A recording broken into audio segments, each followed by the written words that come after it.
The Great Hall of the Galactic Council was the largest structure ever built by any species. It floated in the empty space between three star systems, a massive station made of white metal and blue crystal.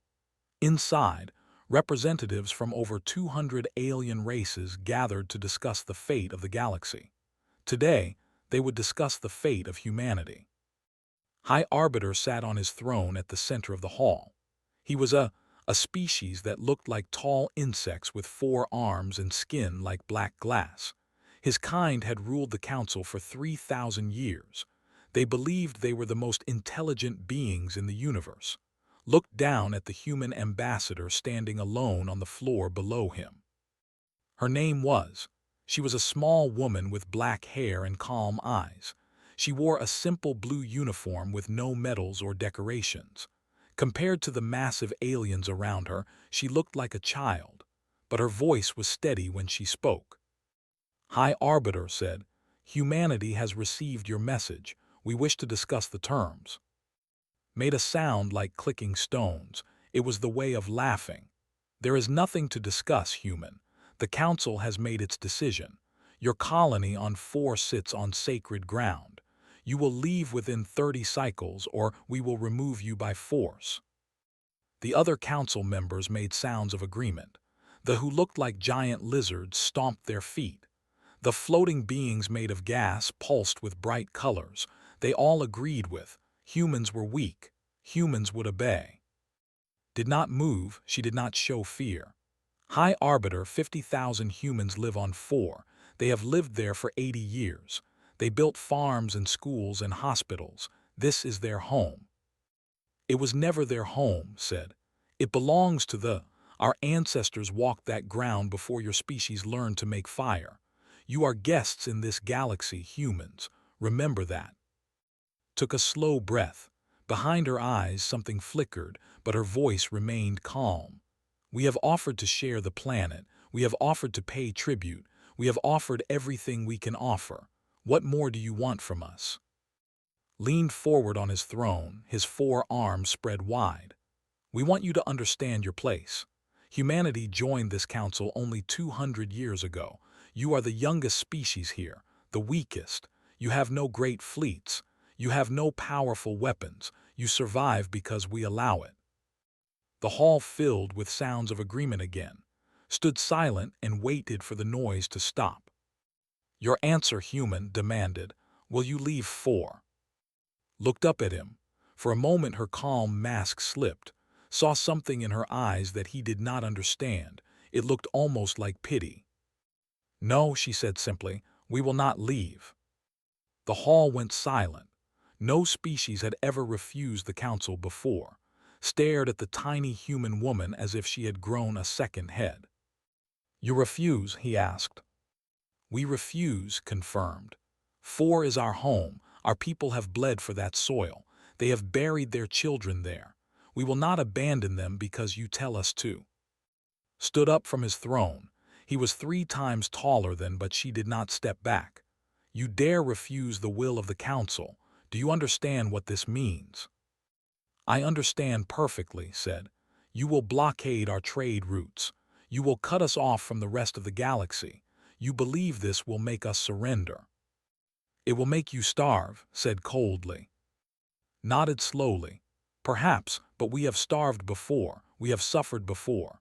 Humanity has faced extinction many times in our history, from ice ages, from plagues, from wars. We are still here." One of the representatives floated forward. His name was Elder and he was considered wise among his people. "Ambassador, please reconsider. The council does not wish to harm your people, but we cannot allow defiance. Other species are watching." Turned to face him. "Elder, I have great respect for your people, but I must ask you something. In all your centuries of wisdom, have you ever seen what happens when humans are pushed too far?" Pulsed with uncertain colors. "I do not understand the question." "Humans are patient," said. "We smile when we are angry. We speak softly when we want to scream. We tolerate insults and injuries that would drive other species to war. Do you know why?" "Because you are weak," said with contempt. Shook her head. Because we know what we become when we stop being patient. We know the monster that lives inside us. We keep it locked away because we fear it more than we fear you. The hall was very quiet now. Some of the alien representatives shifted uncomfortably. "Is that a threat?" asked. "No," said. "It is a warning, and it is the last one I will give." She turned and began walking toward the exit. Her footsteps echoed in the silence. "Where are you going?" demanded. "We are not finished." Stopped at the door, she looked back over her shoulder. "Yes, High Arbiter, we are." She left the hall. The massive doors closed behind her with a sound like thunder.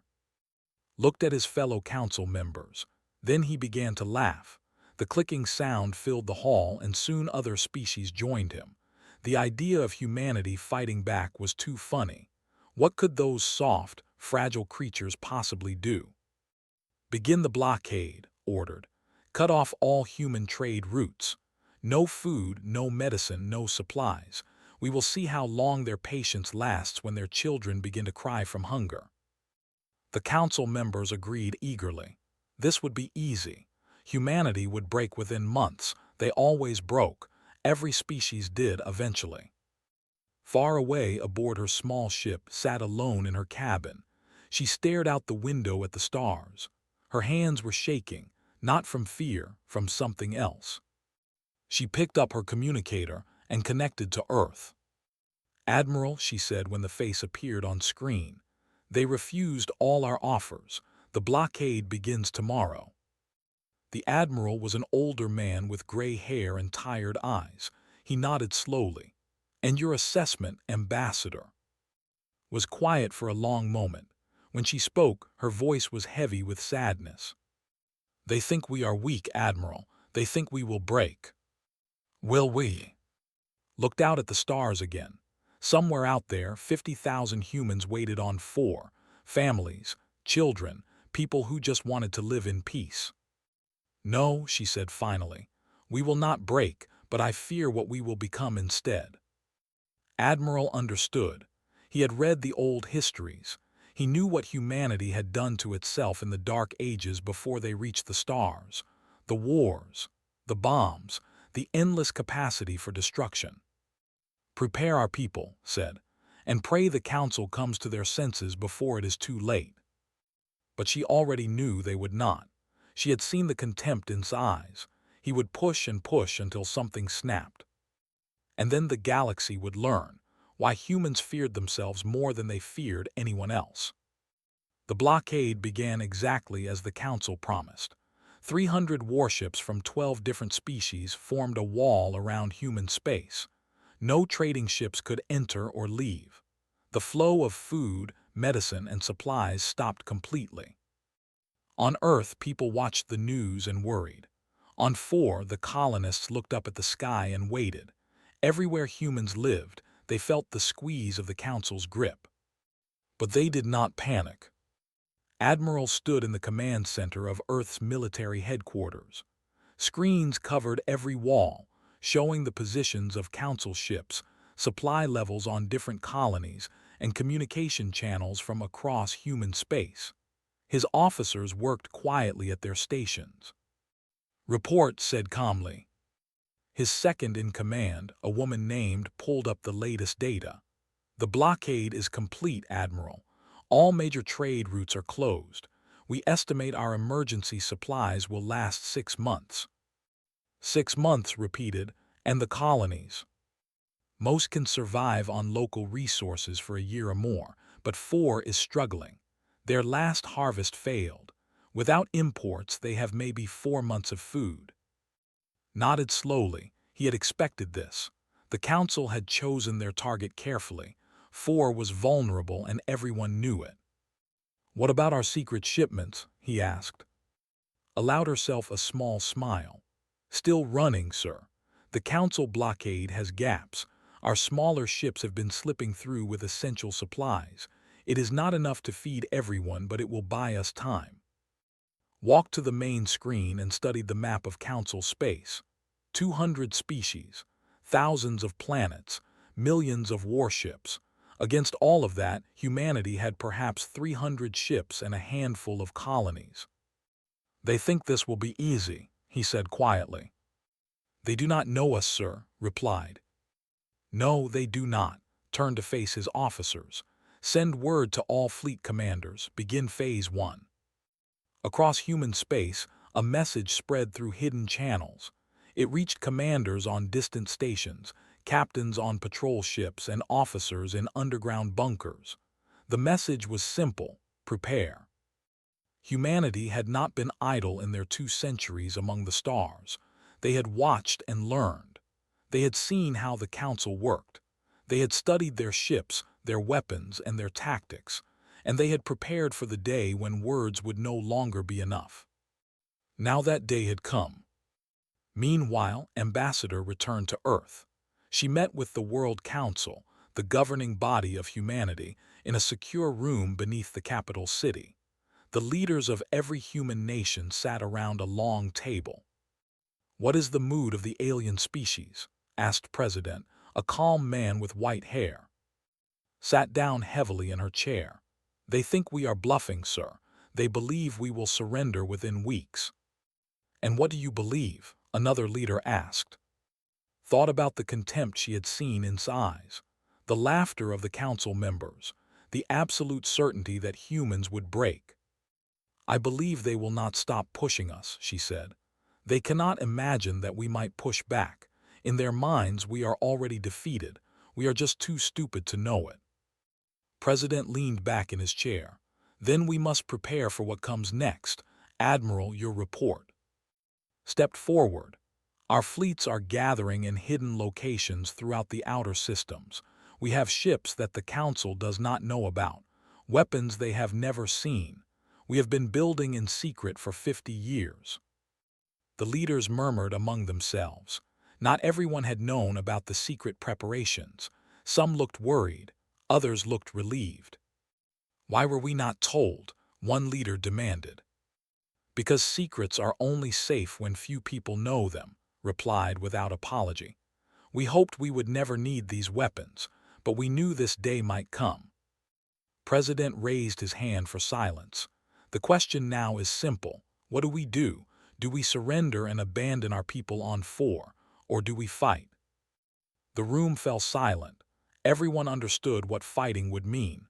Humanity against the galaxy, 300 ships against millions. It seemed impossible. Spoke into the silence. "May I say something?" Nodded. "I spent 10 years on the Council station," said. "I learned their languages. I studied their histories. I made friends among some species and enemies among others. And I learned one thing above all else." She paused, looking around the room at the worried faces of humanity's leaders. "The Council is not as strong as it appears. 200 species, yes, but they do not trust each other. They do not work together. Each species fights for its own interests. They have not faced a real threat in 1,000 years. They have forgotten what war truly means." "And we remember?" someone asked. His eyes went dark. "Humanity has never forgotten. War is in our blood. We hate it. We fear it. But we know how to fight better than any species in this galaxy, because we have spent our entire history fighting ourselves." Admiral nodded in agreement. "The Council ships are bigger than ours, but they are slow. They are designed to intimidate, not to fight. Our ships are smaller, faster, and more deadly.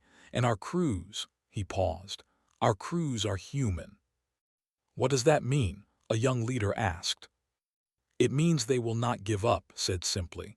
"No matter how bad things get, no matter how hopeless it seems, humans do not surrender. We never have. We never will."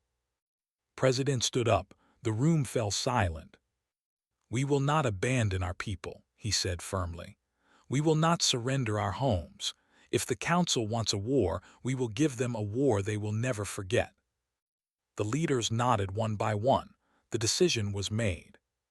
Far away at the edge of human space, a small patrol ship floated in the darkness. Its crew watched the distant lights of Council blockade ships. They were cut off from home, running low on supplies, waiting for orders. The captain, a young man named, sat in his chair and stared at the stars. His crew was tired and scared. They all knew what was coming.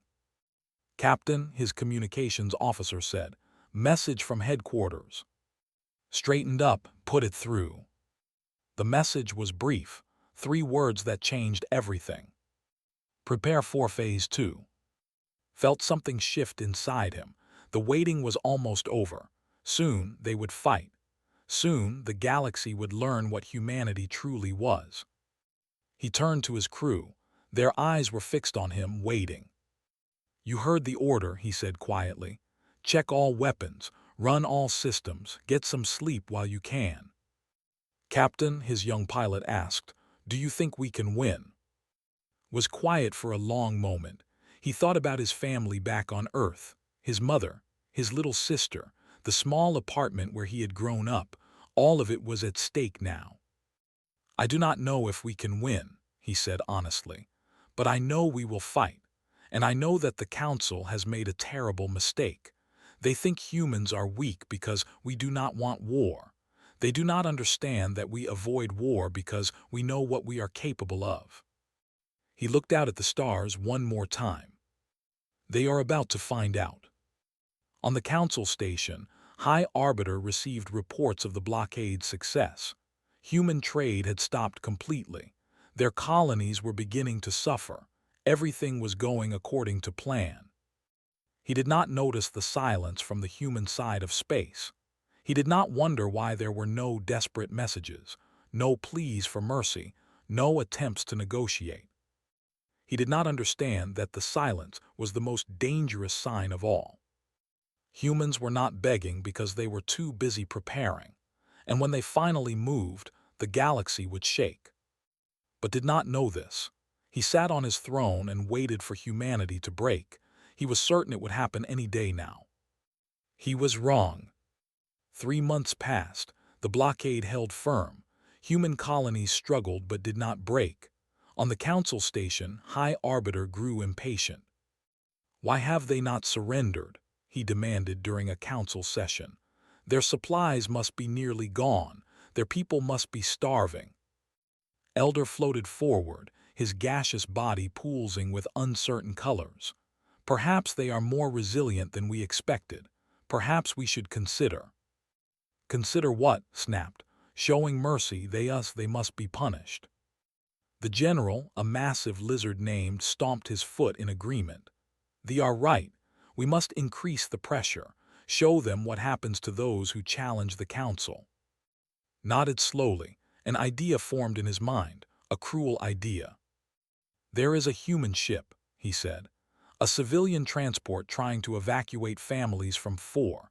It left before the blockade was complete and has been hiding in the outer systems. Mostly women and children, I am told." The Council members listened in silence. "Destroy it," ordered. "Send a message that humanity cannot hide from us." Elder pulsed with alarm. High Arbiter attacking civilians is necessary, interrupted. "They need to understand that their defiance has consequences. Every human must suffer until they learn to obey." The order was given. A Council warship, a massive destroyer, moved to intercept the fleeing human transport. The transport was called the Morning Star. It carried 2,300 people. Most of them were children from 4, sent away by their parents in hopes of finding safety. The oldest passenger was 70 years old. The youngest was 3 months. Captain stood on the small bridge and watched the destroyer approach. Her crew of 12 looked at her with fear in their eyes. "Captain," her navigator said, "they are hailing us." "Put them through." The screen flickered and a face appeared. Cold reptile eyes stared at with contempt. "Human vessel," they said. "You are in violation of the Council blockade. Surrender immediately or be destroyed." Kept her voice calm. "We are a civilian transport carrying refugees. We have no weapons.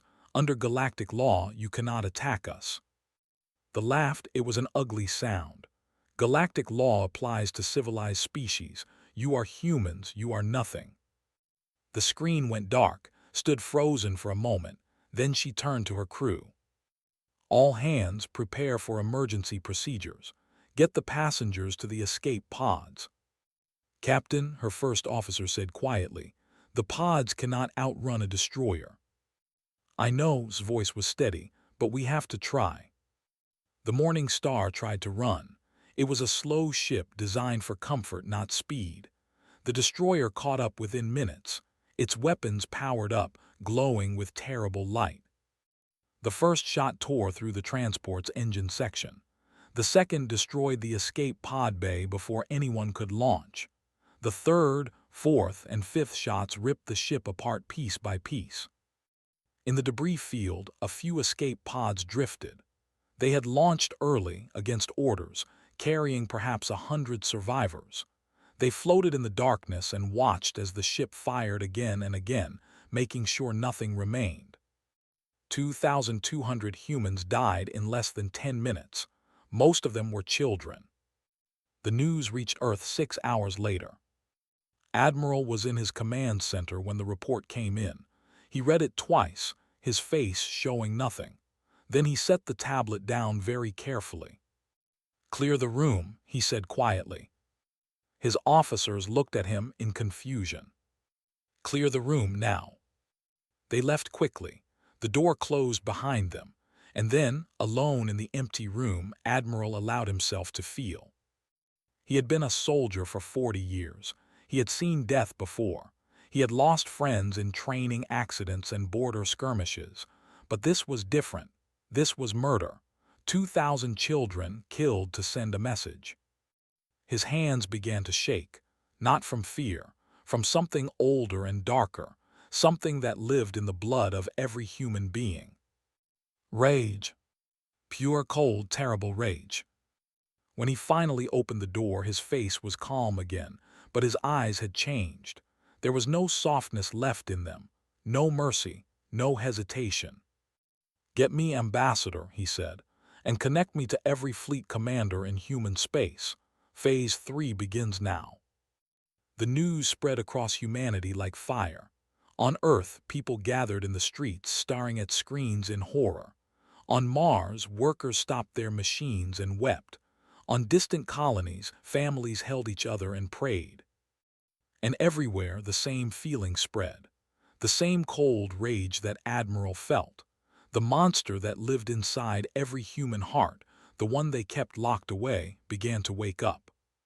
President addressed the world that night. His face was drawn with grief, but his voice was hard as iron. "Today the council murdered our children," he said. "They killed Bobbies to teach us obedience. They laughed as our people died." He paused, and when he spoke again, his voice dropped to almost a whisper. "We have tried to be peaceful. We have tried to be patient. We have offered compromise after compromise. We have smiled through insults and swallowed our pride. We did this because we know what we are. We know the darkness in our hearts. We feared becoming the monsters we used to be." His eyes hardened. "But there are lines that cannot be crossed. There are crimes that cannot be forgiven. The council has taken our children. They have murdered innocents. And now—" He stood up from his chair. "Now they will learn why humanity feared itself more than we ever feared them." On the council station, received word of the attack's success. He smiled with satisfaction. Surely now the humans would understand. Surely now they would beg for mercy. He waited for the desperate messages to arrive. The pleas, the tears, the surrender. Instead, he got silence. For 3 days, not a single message came from human space. No communications, no transmissions, nothing. It was as if humanity had simply disappeared. Some council members began to feel uneasy. "Perhaps we should send an envoy," Elder suggested. "Open talks again." "They will talk when they are ready to surrender," said dismissively. But privately, even he was beginning to wonder. The silence felt wrong. It felt dangerous. On the 4th day, his aide rushed into his chamber with a report. "High Arbiter," the aide said, "our long-range sensors have detected movement." "Human ships running away?" asked with a sneer. No, sir, the aide's voice trembled. Human ships gathering, hundreds of them coming from every direction, ships we have never seen before. Stood up sharply, what? They were hidden, sir, all this time. We did not know they existed. For the first time in his long life, felt something he did not recognize. It took him a moment to understand what it was. Fear. How many ships? He demanded. The aide looked at his tablet with wide eyes. We are still counting, High Arbiter, but current estimates say at least 500, and more are appearing every hour. His four arms fell to his sides. 500 ships. Where had they come from? How had humans hidden so many ships without anyone knowing? What do we do? His aide asked. Did not answer. He walked to his window and looked out at the stars. Somewhere out there, humanity was coming, not with pleas or tears. With fire. He had wanted to teach humans a lesson. He had wanted to show them their place. Instead, he had awakened something that should have stayed asleep, and now the galaxy would burn. The human fleet emerged from the darkness of space like ghosts. 500 ships at first, then 600, then 700. They had been hidden in asteroid fields in the shadows of dead moons in places where no one thought to look. 50 years of secret building, 50 years of preparation, all of it unleashed in a single moment. Admiral stood on the bridge of the flagship Sunrise. It was a beautiful ship, sleek and deadly, designed by humans who had studied every council vessel and built something better. The bridge crew worked in perfect silence, each person focused on their task. All fleet commanders reporting ready, announced. 12 strike groups in position across council space. Nodded, 12 groups, 12 targets, 12 council species who had voted for the blockade, who had laughed when asked for peace, who had celebrated when children died. Begin Operation Sunrise, ordered. The human fleet moved as one. They had trained for this in secret simulations for years. Every captain knew their role. Every crew member understood what was at stake. There was no confusion, no hesitation, only cold, precise efficiency. The first target was the home system. They had fired the shots that killed the children. They would be the first to answer. Captain led the attack. His small patrol ship, now joined by 40 others, dropped out of faster-than-light travel at the edge of space. Before the enemy could react, human ships were already firing. The defense fleet scrambled to respond. They had 100 ships defending their home world, big, heavy cruisers with thick armor and powerful weapons. On paper, they should have crushed the smaller human force. But human ships did not fight like council ships. Council ships lined up in neat formations and traded fire until one side broke. It was how wars had been fought in the galaxy for thousands of years. Slow, predictable, honorable. Humans fought differently. Ships scattered the moment they entered the system. They moved in random patterns, changing direction constantly, never staying still. Gunners could not lock onto targets that refused to sit still. Focus fire on their engines, ordered. Disable, do not destroy. We want them alive to watch. His ships swooped past the cruisers like angry insects. Their weapons were smaller but faster, firing dozens of shots per second. They aimed for engines, sensors, communications arrays. Within 30 minutes, half the fleet was drifting helplessly in space. On the home world, General watched in horror. His mighty fleet, pride of his species, was being torn apart by ships half their size. How is this possible? He demanded. No one had an answer. Similar scenes played out across council space. In the border systems, human ships destroyed 3 military stations before defenders could even power up their shields. In space, a human fleet captured an entire supply convoy without firing a single shot. The terrified crews surrendered the moment they saw human ships approaching. The council received reports from every direction. All of them said the same thing. Humans were attacking. Humans were winning. Nothing could stop them. On the council station, paced back and forth in his throne room. His aides brought him report after report, each one worse than the last. The home fleet is crippled. They have lost 4 systems. They are requesting emergency assistance. House screamed, "They are humans, they are weak, they have no army." Elder floated nearby, his body pulsing with fear. "We were wrong, High Arbiter. We were so terribly wrong." Spun to face him, "What do you mean?" "We thought humans avoided war because they were afraid. We thought their patience was weakness." His form flickered with strange colors. "But they were not afraid of us. They were afraid of themselves, of what they would become if they stopped holding back." "That is ridiculous," snarled. "They are just animals." "Animals do not build hidden fleets for 50 years, replied quietly. "Animals do not plan attacks across 12 star systems at once. We poked a sleeping predator, High Arbiter, and now it is awake."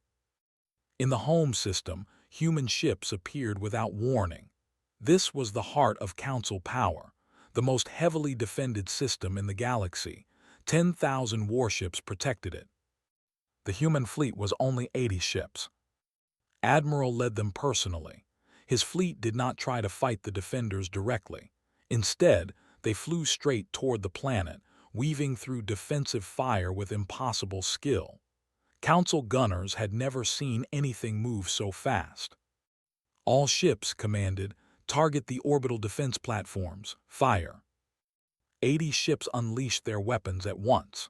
The platforms, designed to repel invasions of thousands of ships, had never faced an enemy that refused to slow down. Human missiles and energy beams tore through shields that had stood for centuries.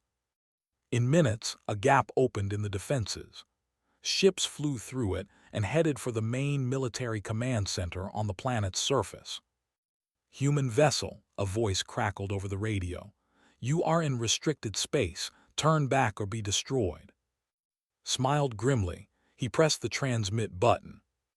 "This is Admiral of the Human Defense Force. We are not here to negotiate. We are not here to talk. We are here to deliver a message." He paused. "You killed our children. Now watch what happens to yours." He did not mean it literally. Human forces had been given strict orders. No civilian targets, no unnecessary deaths. This was not revenge. It was justice. There was a difference. But they did not know that. Terror spread through their command centers. For the first time in their history, they felt what it was like to be helpless, to be at the mercy of someone stronger. Ships destroyed the military headquarters with surgical precision. They took out weapons factories, shipyards, and communication hubs. They left homes and schools untouched. They were not monsters.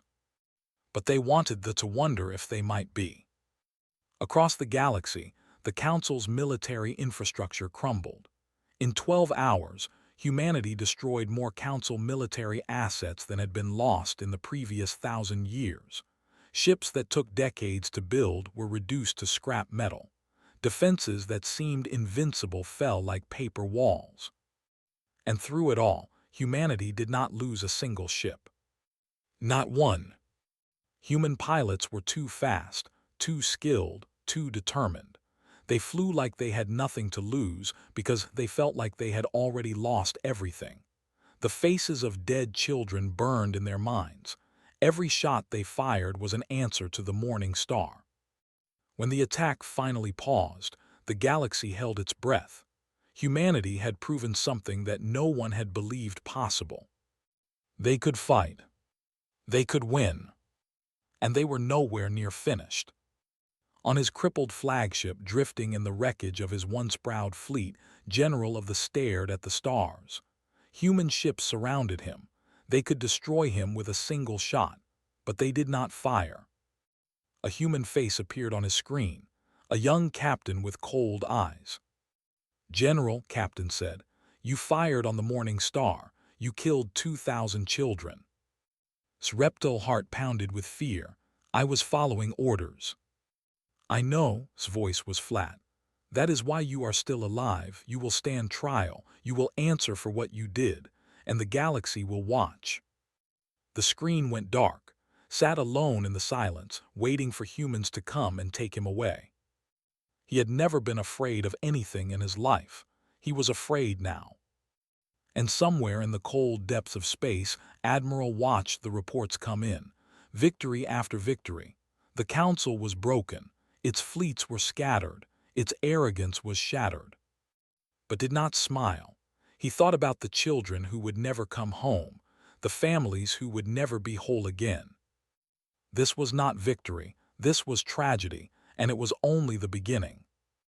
1 week after the attacks began, Ambassador walked back into the Great Hall of the Galactic Council, but everything was different now. The last time she stood here, she had been alone, a small human woman surrounded by giants who laughed at her warnings. Now, human soldiers lined the walls. Human ships floated outside the station's windows. Human flags hung beside the entrance. The council members were still there, all 200 species, but they no longer sat on raised platforms looking down.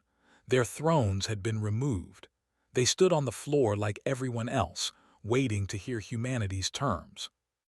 High Arbiter stood at the center of the crowd. His 4 arms hung limply at his sides.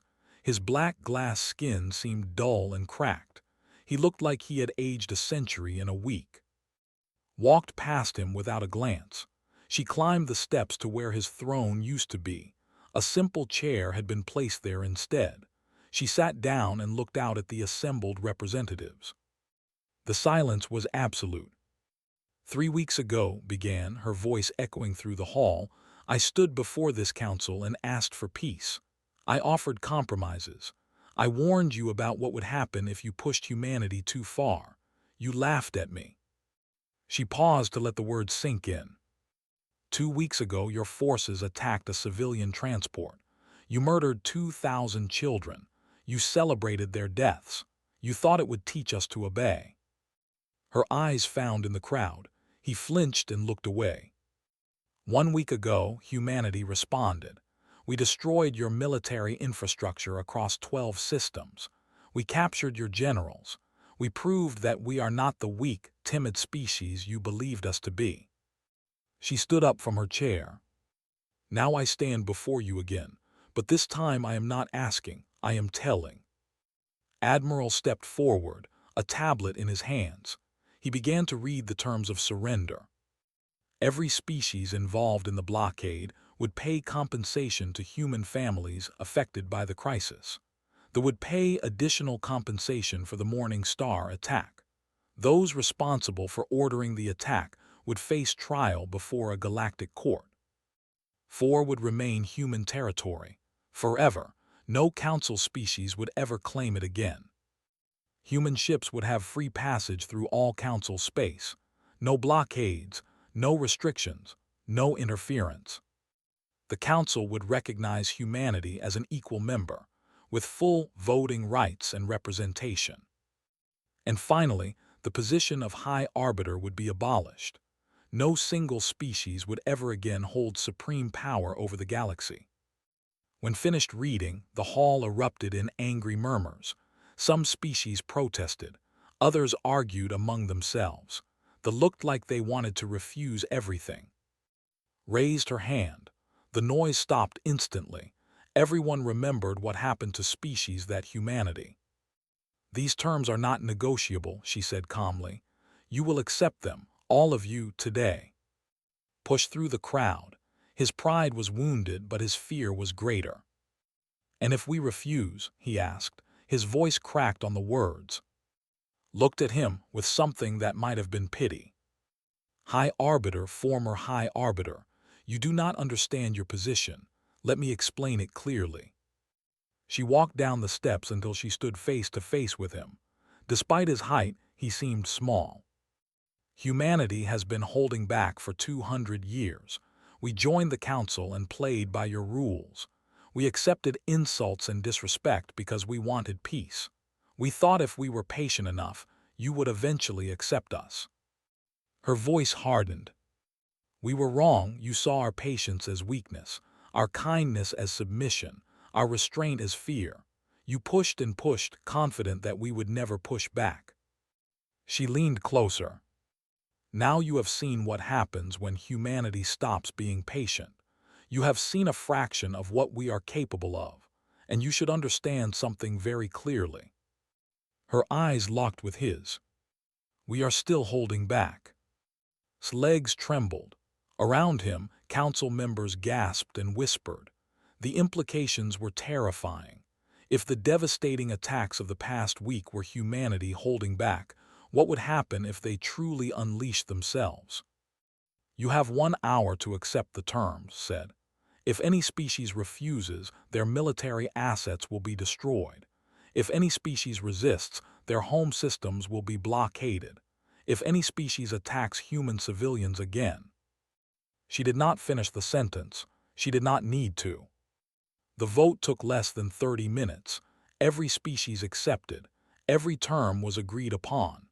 The galaxy had a new power structure, and humanity stood at the center of it. After the council session ended, found a quiet observation deck. She stood alone, looking out at the stars. Her reflection in the window showed a tired woman with sad eyes. Admiral found her there an hour later. It is done, he said quietly. The treaties are signed. The trials will begin next month. Peace is restored. Did not turn around. Is it peace, or is it just fear? Stood beside her. Perhaps both. Perhaps that is the best we can hope for. I wanted them to respect us, said softly. I wanted them to see us as equals. I never wanted them to be afraid. I know, sighed, but they gave us no choice. They would not listen to words. They only understood strength. Finally turned to face him. And now, what happens now? Thought about the question carefully. Now we rebuild. We help the species we defeated. We show them that humanity can be generous as well as strong. We prove that we are not the monsters they fear. Can we do that? Asked, after everything that happened. We have to try, put a hand on her shoulder. We are human. We do terrible things when pushed too far, but we also do wonderful things when given the chance. That is who we are, capable of great darkness and great light. Nodded slowly. She looked out at the stars again. Somewhere out there, on 50,000 humans were safe. Children were playing in fields their grandparents had planted. Families were building homes that would last for generations. That was worth fighting for. That was worth becoming monsters for, if only for a moment. The council learned a valuable lesson, said. Humanity is not weak. We are patient. There is a difference. I hope they remember it, replied. They will, smiled grimly, for a long, long time. They stood together in silence, watching the stars. The galaxy had changed forever. Humanity had proven itself. And while the future was uncertain, one thing was clear. No one would ever underestimate humans again. In the years that followed, the galaxy slowly healed. Humanity kept its promises. They helped rebuild what they had destroyed. They treated their former enemies with fairness and respect.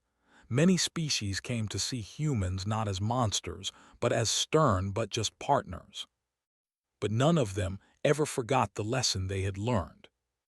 When humans smile, smile back. When humans offer peace, take it. When humans warn you to stop, stop. Because beneath the patience and the kindness and the gentle words, something ancient and terrible waits. And you never, ever want to see it wake up.